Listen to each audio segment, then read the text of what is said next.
इंसान जी ज़िंदगी इंतिहाई अहम आहे। दुनिया में शायदि ई को अहिड़ो माण्हू हूंदो जंहिंखे पंहिंजी ज़िंदगी तोड़े सिहत सां प्यार न हुजे। ज़िंदगी में घणे क़दुरु इंसान थोरे फ़ाइदनि जे लाइ वॾे नुक़सान वारा कम बि कंदा आहिनि। कॾहिं कॾहिं अहिड़ा कम ॼाणी वाणी कया वञनि था, पर कॾहिं कॾहिं उन्हनि जे बारे में कंहिंखे ॼाण ई नाहे हूंदी। अहिड़ीअ रीति केतिरियूं ई अहिड़ियूं आदतूं हूंदियूं आहिनि जेके ज़ाहिरी तौर ते त कंहिंखे बि ख़तरनाक नाहिनि लॻंदियूं, पर हक़ीक़त में उहे सिहत ते एतिरा त ख़तरनाक असर छॾींदियूं आहिनि जंहिंजे करे माण्हू दबाव जो शिकार बणिजी या वरी सिहत जे मुख़्तलिफ़ ख़तरनाक मसइलनि जे वर चढ़ी पंहिंजी ज़िंदगी बि दाव ते लॻाए छॾींदो आहे। छा तव्हांखे ख़बर आहे त उहे 4 आम आदतूं कहिड़ियूं आहिनि जेके तव्हांखे ख़तरनाक महसूस त नाहिनि थींदियूं, पर हक़ीक़त में सिहत लाइ इंतिहाई ख़तरनाक हूंदियूं आहिनि। असां सभिनी खे ख़बर आहे त नाश्तो ॾींहं जी सभ खां वधीक अहम खुराक आहे ऐं उनखे छॾण जा ख़तरनाक नतीजा निकिरी सघनि था। नाश्तो न करण सां वज़न वधंदो आहे, जॾहिं त रत में मिठाण जो मिक़दार बि वधी वञे थो, जेको इंसान में मौतमार बीमारी शुगर जो सबबु बि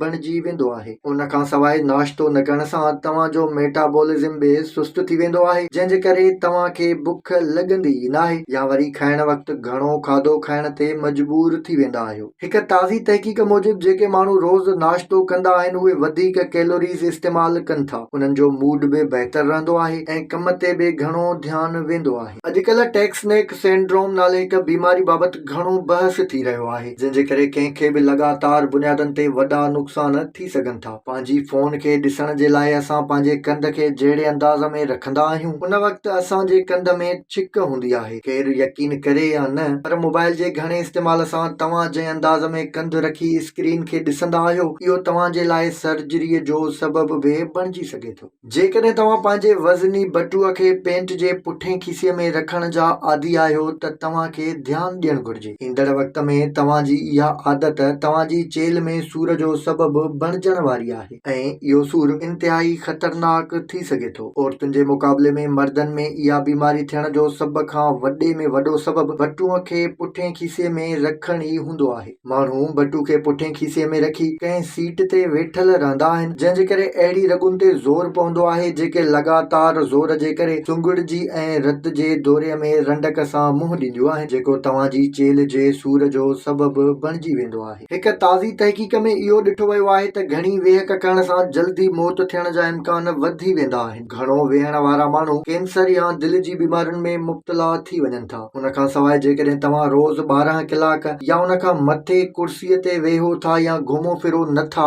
त तव्हां में शुगर जी बीमारी थियण जा इम्कान 80% वधी वेंदा आहिनि, जेके पिणु मौत जो सबबु बणिजी सघनि था। WHO जो चवणु आहे त जिस्मानी तौर मुतहरिक न रहणु सॼी दुनिया में फ़ौतगियुनि जो 4थे नंबर ते वॾे में वॾो सबबु आहे, जेको मुख़्तलिफ़ ख़तरनाक बीमारियुनि जो सबबु पिणु बणिबो आहे।